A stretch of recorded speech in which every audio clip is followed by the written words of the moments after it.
Hey guys, so we're back for day 2 of the Lockin the quiz. As I said before, these will be daily quizzes just to keep you a little bit more entertained and to make sure that you guys are checking in whether you're all doing okay with this being quite a unique situation. Today we're going to be looking at Cardcaptors. This was kind of one of my favourite animes growing up, and it was definitely something that I really enjoyed. It was just personally something that I was quite attached to. So the first question is, which was the first card Sakura caught? Now this is what she actually caught, not one of the other cards that you would technically think is the first card she caught, because that card, which I know you guys all know, she got out of a technicality. She didn't have to work for in that particular fight. She just had the card and signed it. Therefore, it doesn't count towards this question. The answer is pretty obvious when you think about it. But we'll now have the answer for you. And the answer is, of course, the Fly card. This was technically the first card that Sakura caught, because with the Windy card, she just had that in her hand. She said its name, and its power ended up blowing and scattering all the cards around Japan, whereas the Fly card is the first card that she's actually had to capture. She used the Windy card in order to capture it. It wasn't too difficult a capture from the point of view that Windy is one of the element cards, and so is one of the most powerful cards, which I didn't agree that she should have started off with that card. I think she should have started off with a weaker card, because though she did have some struggle, she had to go into the back of the Fly card in order to catch it. It was still relatively easy capture. It's the Fly card has been very useful within the series for whatever she's had to do with that. She's had to travel across to search for cards. She's had to escape from things such as the Sand card using it. So it's one of her most powerful and most versatile cards. If not, it's not an offensive card, it's more of an escape / defensive card, because it cannot attack. What it does is it provides the staff with a set of wings, which Sakura can ride to escape danger, or to go over large distances in order to search for cards or to observe different environments. Because sometimes the cards themselves are quite tricky and they won't actually instantly reveal themselves, but you can see general patterns of the cards, and this is something that she relies on very heavily. Okay, so the second question is, which card has always been within Sakura? This is a little bit of a tricky question for those of you who haven't seen the anime in a while. But if you can kind of think about it, it's always been with her. It's something you will have seen a bit later on in the series. It's one of the final cards that is revealed, and is actually this is a bit of a clue. It's actually considered one of the most powerful cards outside of the main element cards.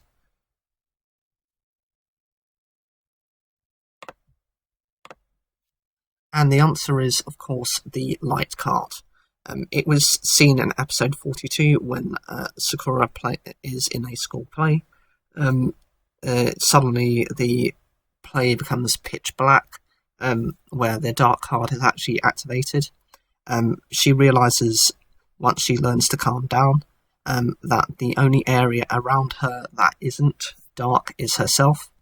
And she realises from that the Light card is actually within her and has activated to kind of protect her. However, this in this case, it was not so much a straight-on-straight battle, which is often the case with some of the cards. For example, with the fight card, that was beaten by the power card, and that was in direct confrontation. This is one of those special cards that can't be physically attacked, and you actually have to think about the situation in order to be able to use its powers effectively.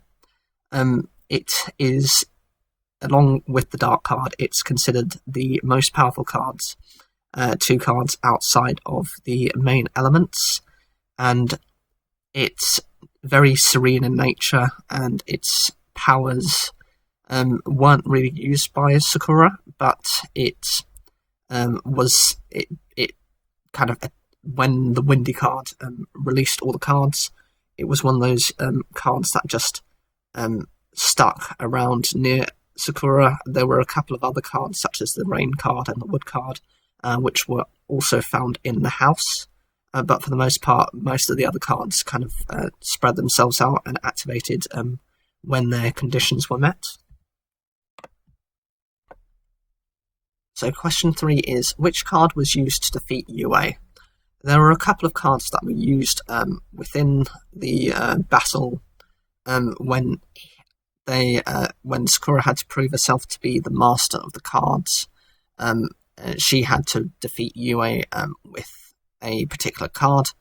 Can you remember what that card was?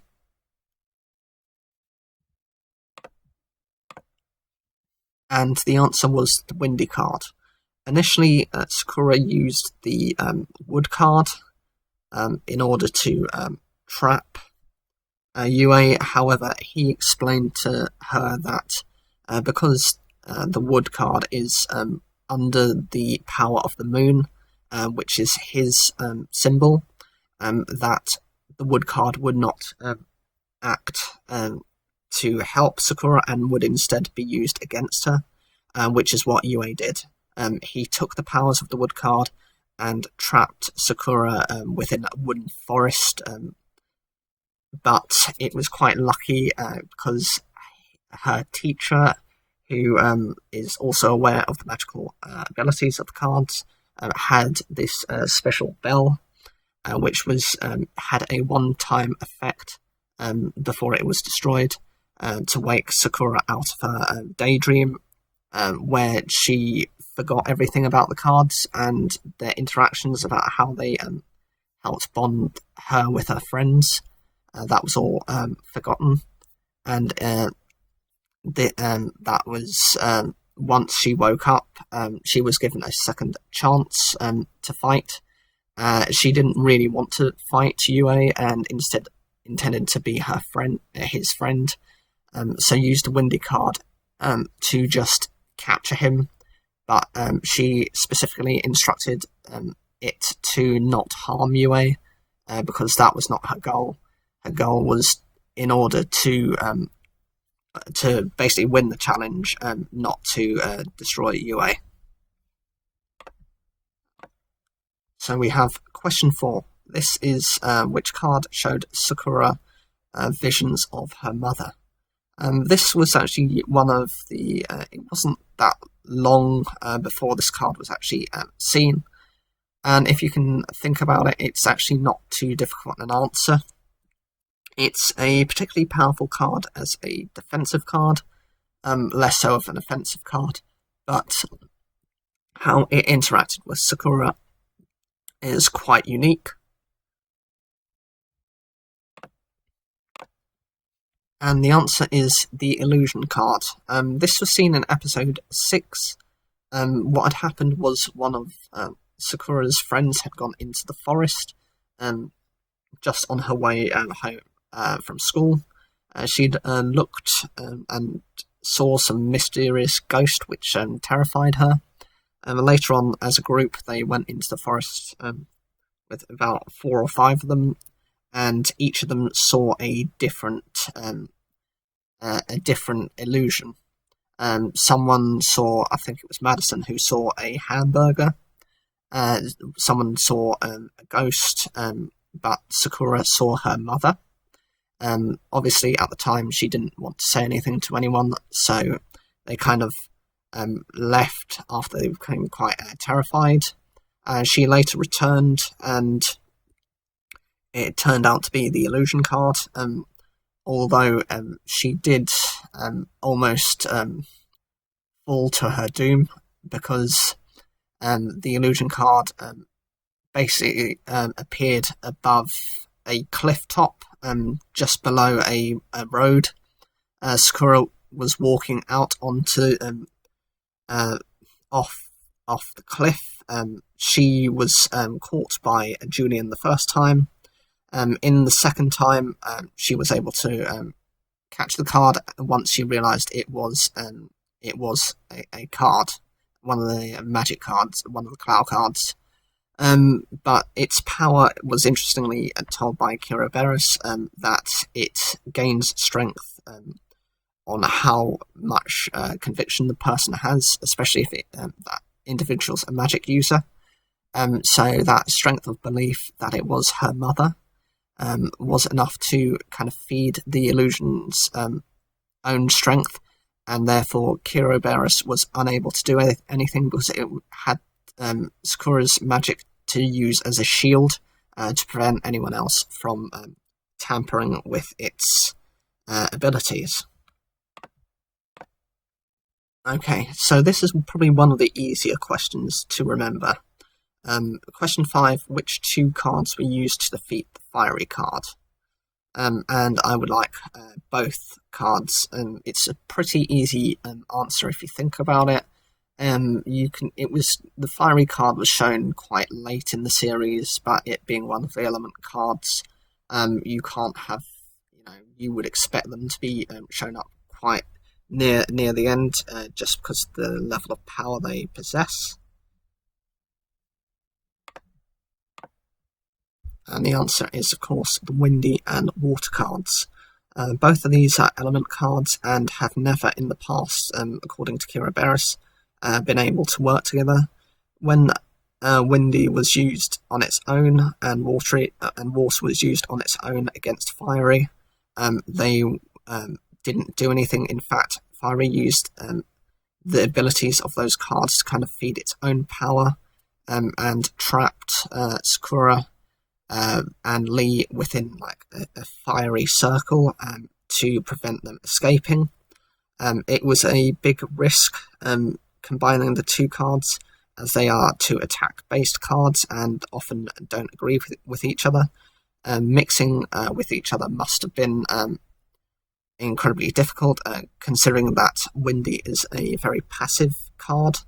It's very powerful, but it doesn't have an aggressive nature, whereas the water card has it looks like a very aggressive spirit, and was incredibly difficult to capture itself.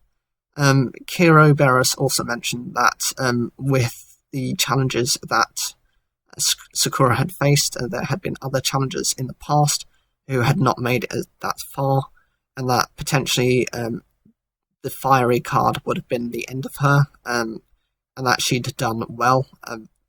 So he'd gotten into his head that Sakura had been talented enough to get to the point where she had, but with the level of situation and the risk that the fiery card possessed, it being the 3rd elemental and a stronger elemental within itself, it would be too much and could easily overwhelm her.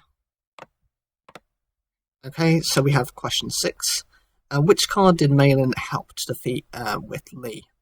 This is again nearer the end of the original series, because they had a couple of series in there. It's quite easy to find, but what do you think it is? It was a very powerful and difficult card to capture. And the answer is the Twin card. This was seen in episode 43. This was also the episode that Malin actually was leaving to go back to Japan. Before she left, she herself and Lee ended up fighting the card.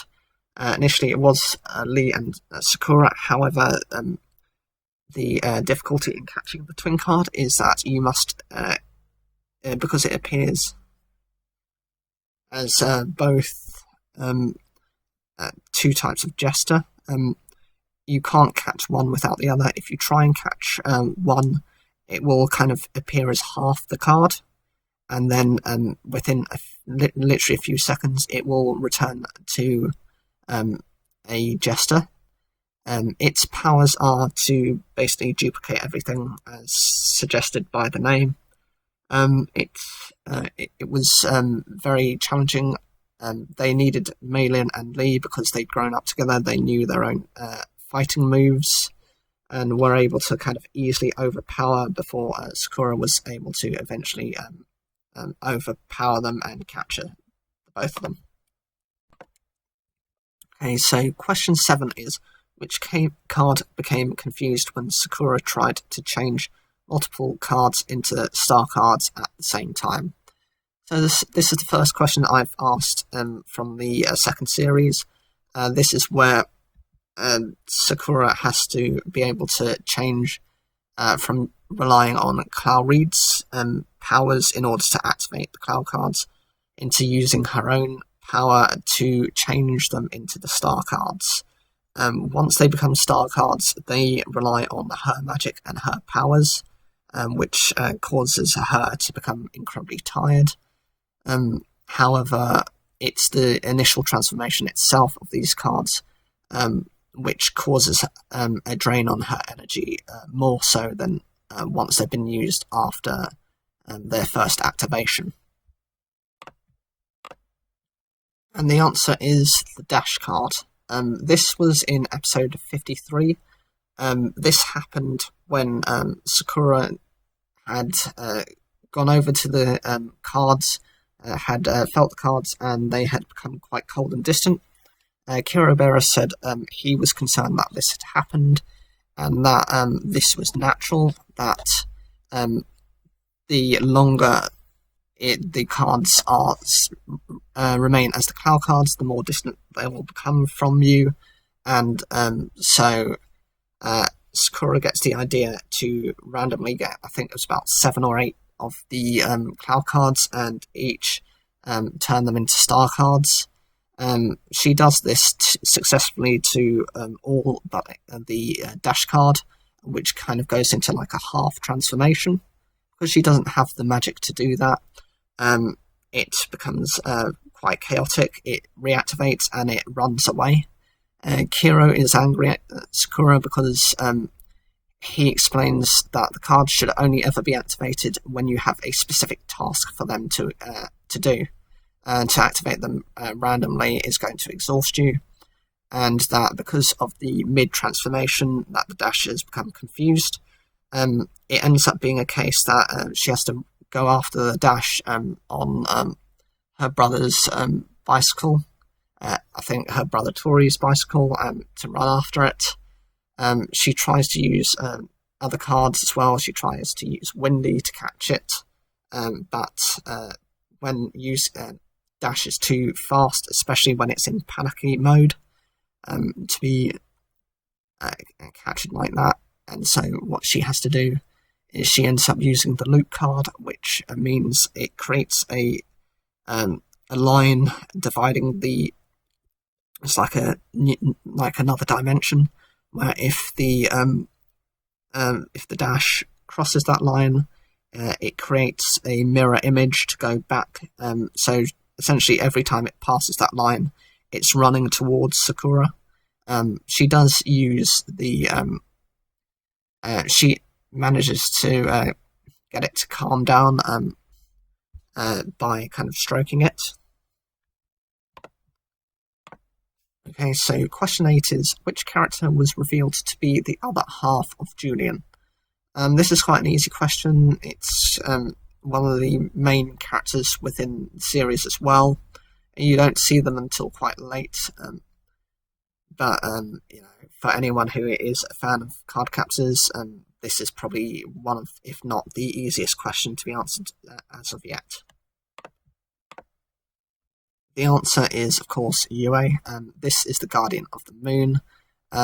He was shortly revealed after Sakura had transformed the Earthy card back into its card form and sealed it away and signed it off.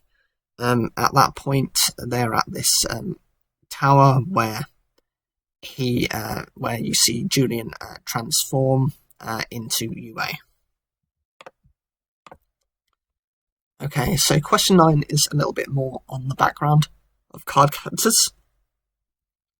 And this is, which anime studio made cardcaptors and what was unique about them? It's quite different how they interacted with this type of series, and I'm actually in full support of what they were doing. You'll be quite happy to see what happens if you aren't aware of it. And the answer is, of course, Clamp. And what was unique about this is that it was made up of entirely female creators. I think this is actually a good thing, considering how most industries are very male-dominated. It's a good way of trying to get talented females the opportunity to develop their own skills and to contribute to an amazing animation, which has in itself had a new production, which was Clear Cards. My hope is in the future, so long as everyone supports the series and the brands, that they might be able to make further series, even if it's just a spin-off. I would always love that, and I would always encourage you to support it. As a fan myself, I will absolutely support it to the nth degree. And the final question, question 10, is which card did Mei Lin activate? Now, you're going to have to go in quite far into this first series in order to see this. It's quite unusual how this kind of interaction works, and it's unusual to see that someone she likes gets hurt because of her own stupidity. And the answer is, of course, the Shock card. This was actually within the Twin Bells card shop. This is actually the second card that was found there. The first was the Jump card. However, that was found in its physical form. The Shock card had been found along with a load of fake cards, which looked like some like rip-off cloud cards. However, Sakura had gone in to see Maggie, who was the owner, to just talk about general things, how they were doing, and could kind of feel the presence of a cloud card, even though it had been bought up. She could sense that there had been an actual card within the fakes. She asked Maggie who had bought the card. However, she wasn't able to tell who it was. Sakura had then spread across the town and had looked and called on various people to look at their cards. Nothing of theirs were real. Eventually, Madison had remembered that, I think it was either Madison or Nikki had remembered Mei Lin had been hanging around, but she didn't know whether she'd actually made a purchase.